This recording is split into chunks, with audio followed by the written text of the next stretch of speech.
Here she is to share a story of her own, Joan Hoxsey.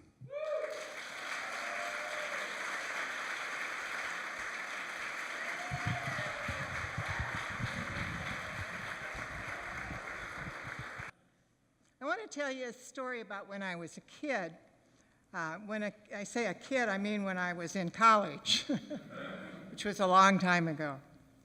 When I was a kid, the newspapers all had comic strips. Remember the comic strips? We used to call them the funny papers. And we'd wait every night for the continuation of whatever story we were following. One of the most popular comic strips was a one called Little Abner. Remember Little Abner? Those of you who are older may remember. It actually ran from the 1930s until the 1970s. And it was the story of Dog Patch USA. And they had all kinds of characters in it. They even had a thing they called the Shmoo, which was a big white blob. But they had Little Abner and his beautiful girlfriend, he thought. She never really was his girlfriend, but she was beautiful. Her name was Daisy May, and Little Abner was just head over heels in love with her. And there was this other character in Little Abner called Sadie Hawkins. And Sadie felt the same way about Little Abner that Little Abner felt about Daisy May. She was head over heels. And she would lay all these traps for Little Abner, but she never caught him. She was kind of a phenomena, actually, in the culture, because within 2 years of her being introduced into the comic strip, there were over 200 colleges who had what they called Sadie Hawkins dances. And the thing that was different about a Sadie Hawkins dance was the fact that in the Sadie Hawkins world, the girls asked the boys. And so we college girls had a chance to ask boys to the dance.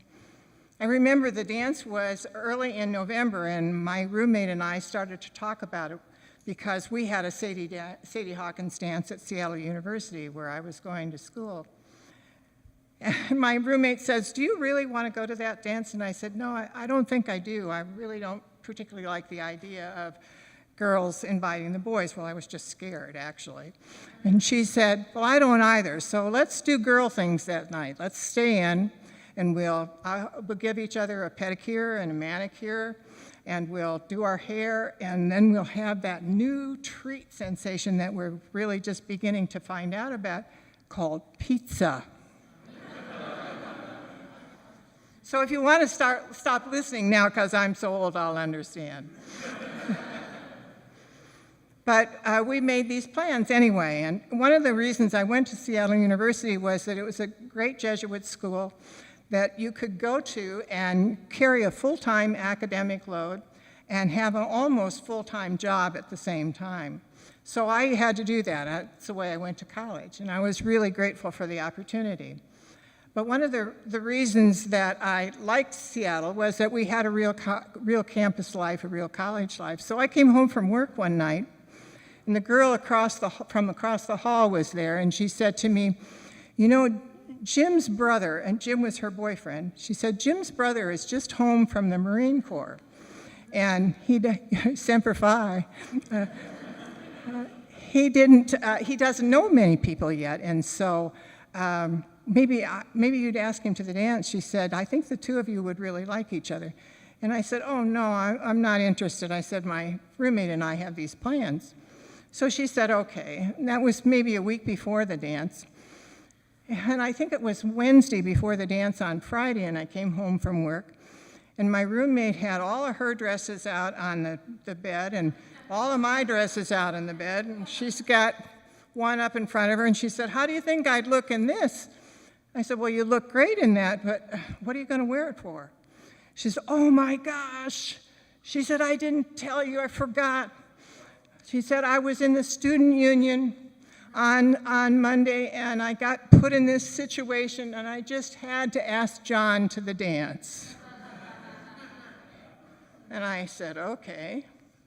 I turned around, and in my mind, I'm going like this: no pedicure, no manicure, no pizza?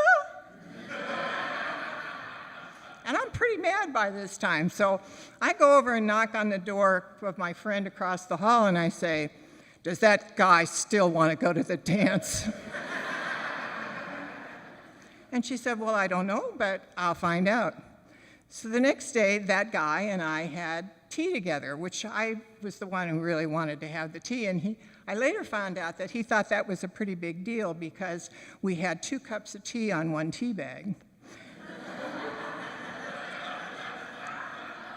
And he thought I was thrifty.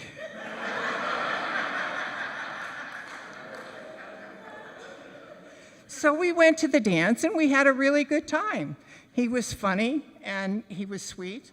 And I think to myself, oh, okay, I think this guy will call me. I think I'll hear from him again. And so that's how we left the evening. So that was Friday night. And on Saturday, this is something that's really different from my college days and the current college days, is, girls couldn't go into the dining room in our dormitory any night but Saturday with slacks on. Other nights we had to wear dresses or skirts. So even though I didn't have a date and we could wear slacks, I put on some sweatpants and a sweatshirt, and I shampooed my hair and put it up, and I went down to the dining room, and I walked in, and there were several of my friends who were in exactly the same kind of shape, no makeup, nothing, and because we didn't have dates. So I went and had dinner with them, and after dinner we had this kind of custom that if you didn't have a date, the girls who didn't have a date would sit up in one part of the lobby of the dormitory and watch the girls that did have dates. We loved them.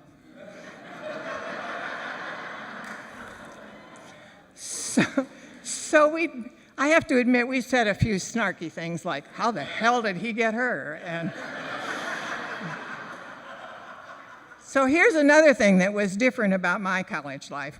I bet 90% or maybe 95% even of the girls smoked.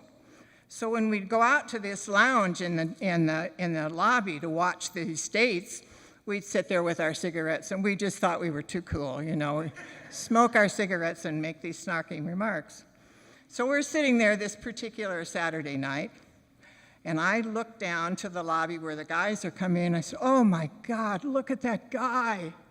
And the girls all looked, and here was this guy coming in dress blues from the Marine Corps. And I still think that's the sexiest uniform in the world. So if you want a date,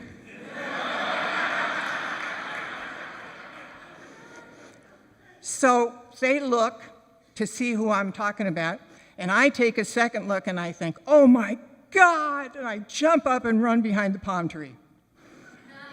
I said, "That's the guy I went out with last night." He is a vision. He comes in this beautiful uniform, the one with a blue coat and the gold buttons on it and the red stripes up the side of the pants and the white gloves, and he's got the white hat tucked under his arm. And he's coming up, and he's going to be within 2 feet of where we've been sitting, because that's where the elevator is. He comes up, and I'm looking behind the palms. Must have looked kind of funny, because there was smoke coming up from the top of the...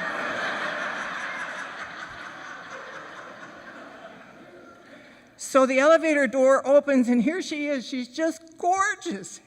Damn it. And she looks beautiful. She's got a formal dress on. She's got beautiful jewelry and perfect makeup. Hair is just gorgeous. And he steps over to her, and he takes off his white gloves, and he reaches into this box he's got in his hand, and he picks up an orchid corsage and pins it on her. And he puts his gloves back on. And they just sort of float out of the dormitory. I'm standing behind the palm. So I come out, I'm giggling, I'm really so nervous. And I say to the girls in my best dramatic voice, "I guess the date didn't go as well as I thought it did." So that was Friday, or Saturday. So Sunday I get up. I'm so confused right now because I'm thinking about the date. So Sunday, I get up and I go to church, and I come back and I have breakfast, and I go up to my room. I'm studying. About 2 o'clock, the phone rings, and it's that guy, who I now know his name. His name is Michael. And he says to me, "Do you know the Rainier Brewery?" And I said, "Yeah, it's down on First Avenue." He says, "Well, you know, yesterday was the Marine Corps birthday. And the Rainier Brewery is having a reception for all the Marines in the Marine Reserve today, all the free beer you can drink. Would you like to go?" And I said, "Oh, yes, please, thank you." We hung up the phone. He said, "I'll pick you up at 3, and we hung up the phone, and I thought, geez, I should have said, "Where are your dress blues?" Fact is, I never, ever saw the dress blues. We went to that reception, and we had a good time. I think I nursed 1 beer all afternoon, and Michael probably had 2. So from that point on, we began to see each other, probably every other day to start, and then it was every day, and then it was a couple of times a day, and by Christmas, we were pretty much a steady item.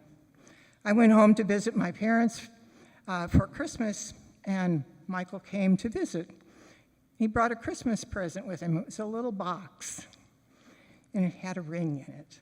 And he said, "Will you marry me?" And I said, "You bet." So I could tell you all of the story about how tumultuous our engagement was, but that's not really what I want to tell you about. We were married on November 30th, 1957. So that's when pizza started. But not before another Marine Corps birthday. I remember that birthday in particular because we went with my brother, who'd been a Marine during the Second World War, and he was so thrilled. He thought I had made the best decision in the world. I was going to marry a Marine. So I want to stop here a minute and just say something to you. This is not the story, the fairy tale story of cross lovers or lovers who are, not able to see each other, and then they find one another and they get married and they live happily ever after. I think our story was much more the story of 2 people who had an adventure together. We lived in Seattle, Tacoma, a place called Chehalis, and Longview, Washington. We lived in Portland, Oregon. We lived for quite a long time in Lancaster, California. All of those places we had a baby. We had newcomer syndrome.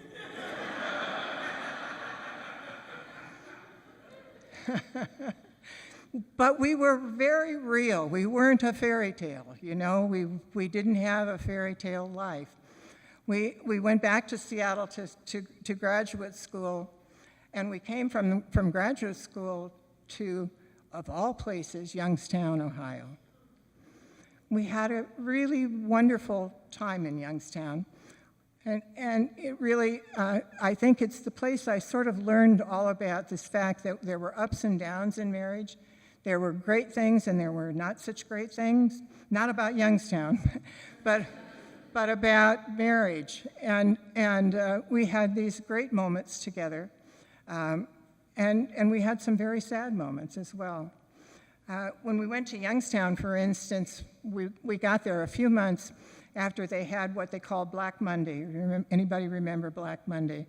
Black Monday was when the 7,000 U.S. steel workers walked in to their jobs on Monday morning and they walked out that night unemployed. It was a very tough time. And Michael and I really had the privilege of working with a lot of those couples and a lot of those families who were navigating new waters. They really didn't know how to be anything but a steel worker.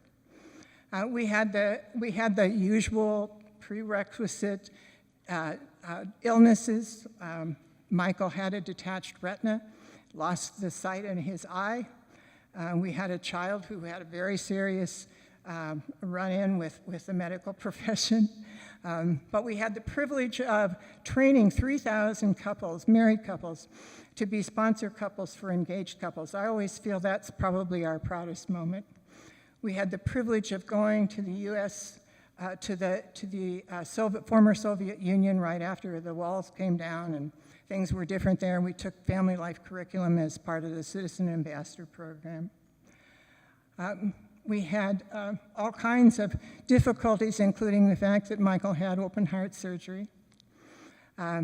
He was really an amazing patient in many ways. He had such compassion. And he didn't think about himself. He was really more worried about his roommate than he was anybody. And we went through the terrible tragedy of losing a child.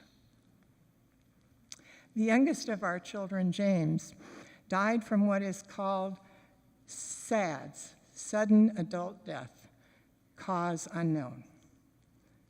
I don't think Michael and I, either one of us, would have ever made it through that if we hadn't had each other. And then came hospice, and Michael fell in love again. He fell in love with his nurse and his therapist and his visitors and his children. Anybody who came through the door during those 14 months. He was a hugger.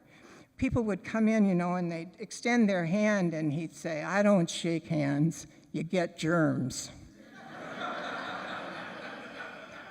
He said, "They don't say shit about hugs."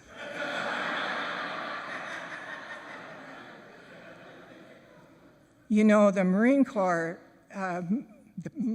people, he'd love that. People in the Marine Corps have a saying that sort of shorthand that they have for one another. They say to each other in greeting sometimes, and sometimes when they leave one another, they say, "Semper Fi," which means always faithful.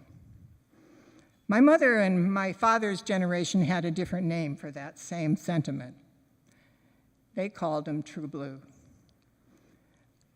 I never saw the dress blues, but I got Michael, who was the truest blue man I ever knew.